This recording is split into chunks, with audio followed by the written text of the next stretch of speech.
Kabla ya utamu wa uhuru, Tanganyika ilikumbana na uchungu wa utawala wa kikoloni. Kwanza walikuja Wajerumani mwishoni mwa karne ya 19. Walichukua udhibiti wa ardhi, wakilazimisha mapenzi yao kwa watu wa Tanganyika. Kazi ya kulazimishwa na kodi kubwa ikawa njia ya maisha. Wajerumani walitaka kutumia rasilimali za eneo hilo kwa faida yao wenyewe.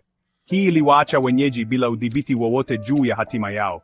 Baada ya vita vya kwanza vya dunia, Waingereza walichukua nafasi. Waliendelea na sera nyingi zile zile. Waingereza walipendezwa na uwezo wa kilimo wa Tanganyika. Walihimiza uzalishaji wa mazao ya biashara kama kahawa na pamba.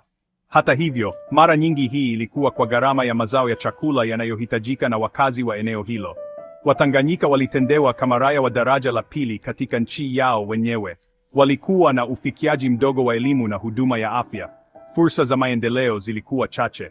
Chuki dhidi ya utawala wa kikoloni ilikuwa ikipanda mbegu za upinzani. Watu walitamani siku ambayo wangeweza kujitawala wenyewe. Katika kukabiliana na ukandamizaji, mwanga wa matumaini uliibuka. Mnamo mwaka 1954, kijana Julius Nyerere alianzisha muungano wa kitaifa wa Tanganyika au TANU. Hii iliashiria hatua muhimu katika mapambano ya uhuru. Ujumbe wa TANU ulikuwa wazi: Tanganyika kwa Watanganyika. Nyerere, mwalimu shuleni mwenye mvuto, alipanda haraka cheo. Alikuwa sauti ya waliokandamizwa, akielezea hamu ya watu ya kujitawala. Ujumbe wa TANU ulisikika kote nchini. Watu kutoka kila aina ya maisha walijiunga na harakati hiyo. Wakulima, walimu, wanafunzi na hata baadhi ya machifu waliona katika TANU nafasi ya maisha bora ya baadaye. TANU ilitumia njia zisizo za vurugu kufikia malengo yake. Waliandaa mikutano na maandamano wakidai kukomeshwa kwa utawala wa kikoloni. Pia walishiriki katika kutotii sheria, wakisusia bidhaa na taasisi za Uingereza. Harakati hiyo ilipata kasi na kuwa nguvu kubwa ya mabadiliko. Mamlaka ya Uingereza, ambayo mwanzoni yalipuuzia, sasa yalikuwa yanakabiliwa na changamoto kubwa. Julius Nyerere hakuwa mwanasiasa tu, alikuwa mzungumzaji mahiri. Maneno yake yaliwasha mioyo na akili za watu wa Tanganyika. Aliongea kuhusu uhuru na hitaji la umoja mbele ya ukandamizaji wa kikoloni. Hotuba za Nyerere zilikuwa zaidi ya maneno matupu, zilikuwa wito wa kuchukua hatua, zikiwasihi wananchi wenzake wainuke na kudai haki yao ya kuzaliwa. Aliongea kuhusu heshima na kujithamini vinavyotokana na uhuru. Alisisitiza umuhimu wa elimu na bidii katika kujenga mustakabali mzuri kwa Tanganyika. Kote nchini, watu walisikiliza kwa makini maneno yake kwenye redio zilizokuwa zikipasuka.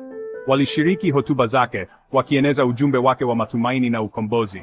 Uwezo wa Nyerere wa kuungana na umma kwa kiwango cha hisia ulikuwa muhimu katika kuimarisha harakati za uhuru. Alikuwa ishara ya matumaini, mtu anayeunganisha katika mapambano ya uhuru. TANU ikiongoza, mapambano ya uhuru yalipata kasi. Harakati hiyo iliandaa maandamano na mikutano ya amani kote nchini. Maelfu ya Watanganyika, wakichochewa na maono ya Nyerere, walijiunga na wito wa uhuru. Waingereza, wakikabiliwa na shinikizo linaloongezeka ndani na kimataifa, walianza kutambua kuwa wimbi lilikuwa limegeuka. Pepo za mabadiliko zilikuwa zikivuma kote Afrika, na Tanganyika haikuwa tofauti. Serikali ya Uingereza ilianza kufikiria uwezekano wa kutoa uhuru. Walijua hawawezi kushikilia koloni lao milele. Hata hivyo, njia ya kuelekea uhuru haikuwa bila vikwazo vyake. Kulikuwa na wale waliokuwa ndani ya utawala wa Uingereza waliopinga mabadiliko. Waliogopa kupoteza madaraka na ushawishi wao. Pia kulikuwa na migawanyiko ndani ya Tanganyika yenyewe.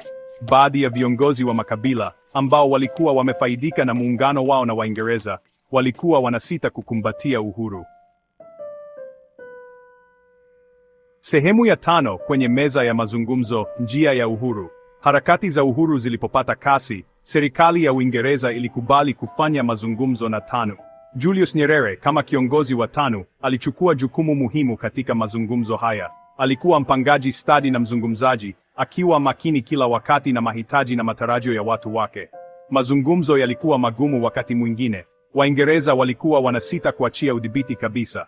Walitaka kulinda maslahi yao, hasa katika biashara na uchumi. Nyerere, hata hivyo, alisimama imara. Alisisitiza uhuru kamili na mamlaka kamili kwa Tanganyika. Baada ya miezi ya mazungumzo, makubaliano yalifikiwa. Serikali ya Uingereza ilikubali kuipa Tanganyika uhuru. Tarehe 9 Desemba mwaka 1961, iliwekwa kama tarehe ya kukabidhiwa rasmi madaraka. Ilikuwa tukio muhimu, kilele cha miaka ya mapambano na kujitolea. Mnamo tarehe 9 Desemba mwaka 1961, mitaa ya Dar es Salaam, mji mkuu wa Tanganyika, ilikuwa bahari ya nyuso zenye furaha. Maelfu walikusanyika kushuhudia wakati wa kihistoria tangazo rasmi la uhuru. Bendera ya Uingereza iliposhushwa kwa mara ya mwisho na bendera ya Tanganyika ikapandishwa, wimbi la furaha lilipita katikati ya umati. Julius Nyerere, mbunifu wa uhuru, alihutubia taifa. Sauti yake iliyojaa hisia ilisikika kupitia vipaza sauti. Aliongea kuhusu mapambano marefu na magumu ya uhuru, akitoa heshima kwa kujitolea kulikofanyiwa na Watanganyika wengi. Pia alisisitiza changamoto zilizokuwa mbele, kazi ya kujenga taifa jipya kutoka mwanzo. Sherehe ziliendelea hadi usiku wa manane. Muziki ulijaza anga na watu walicheza mitaani. Kwa mara ya kwanza katika historia yao, Watanganyika walikuwa mabwana wa hatima yao wenyewe. Mustakabali ulikuwa wao kuunda. Ilikuwa wakati wa matumaini makubwa na matumaini. Ndoto ya uhuru ilikuwa imetimia. Furaha ya uhuru ilifuatiwa na ukweli wa ujenzi wa taifa. Tanganyika ilikabiliwa na changamoto nyingi. Urithi wa ukoloni ulikuwa umeacha nchi ikiwa na umasikini ulioenea, ujinga na ukosefu wa miundombinu. Kujenga taifa imara na lenye ustawi kungetaka juhudi kubwa. Mojawapo ya kazi muhimu zaidi ilikuwa kuboresha mfumo wa elimu. Chini ya utawala wa kikoloni, ufikiaji wa elimu ulikuwa mdogo. Nyerere aliamini kwamba elimu ndio ufunguo wa maendeleo. Serikali yake iliwekeza sana katika kujenga shule mpya na kufunza walimu. Kipaumbele kingine kilikuwa kukuza uchumi. Tanganyika ilitegemea sana mauzo ya nje ya kilimo, ambayo ilifanya iwe katika hatari ya kushuka kwa bei za kimataifa. Serikali ya Nyerere ilitafuta kubadilisha uchumi kwa kukuza viwanda na kuvutia uwekezaji wa kigeni. Mchakato wa ujenzi wa taifa haukuwa bila matatizo yake. Mvutano wa kikabila ambao ulikuwa umekandamizwa chini ya utawala wa kikoloni uliibuka mara kwa mara. Kudumisha umoja na utulivu katika nchi yenye makabila mbalimbali ilikuwa changamoto ya mara kwa mara. Nyerere aliona Tanganyika ambapo umoja na usawa vinatawala. Aliamini kwamba makabila mbalimbali ya nchi yanaweza kuishi na kufanya kazi pamoja kwa amani. Ili kufikia maono haya, aliendeleza sera ya ujamaa, neno la Kiswahili linalomaanisha undugu. Ujamaa ulikuwa msingi wa kanuni za maisha ya pamoja na kujitegemea. Ilihimiza kuanzishwa kwa mashamba ya pamoja, inayojulikana kama vijiji vya ujamaa, ambapo watu wangefanya kazi pamoja na kushiriki matunda ya kazi yao. Nyerere aliamini hii ingekuza umoja na maendeleo ya kiuchumi. Ingawa ujamaa ulikuwa na nia njema, utekelezaji wake ulikabiliwa na changamoto. Kuhamishwa kwa nguvu kwa baadhi ya jamii kwenda vijiji vya ujamaa kulisababisha chuki na kuvuruga. Mafanikio ya kiuchumi ya vijiji yalikuwa mchanganyiko, huku baadhi vikifanikiwa huku vingine vikipambana. Licha ya mapungufu yake, ujamaa ulionyesha hamu ya dhati ya Nyerere ya kuunda jamii yenye haki na usawa zaidi. Maono yake ya umoja na kujitegemea yanaendelea kuungwa mkono na Watanzania wengi leo. Zaidi ya miongo 6 baada ya uhuru, Tanzania inasimama kama ushuhuda wa mapambano na kujitolea kwa watu wake. Nchi imekabiliwa na changamoto zake, lakini pia imepiga hatua kubwa. Umasikini umepunguzwa, viwango vya kusoma na kuandika vimeimarika, na miundombinu imeendelezwa. Tanzania imeendeleza utamaduni wa amani na utulivu, jambo ambalo ni nadra katika eneo ambalo mara nyingi huathiriwa na migogoro. Pia imechukua jukumu kubwa katika masuala ya kikanda na kimataifa, ikikuza amani na ushirikiano. Urithi wa uhuru ni mgumu. Wakati changamoto zikiendelea, Tanzania imepiga hatua kubwa katika safari yake ya kuwa taifa lenye ustawi na usawa.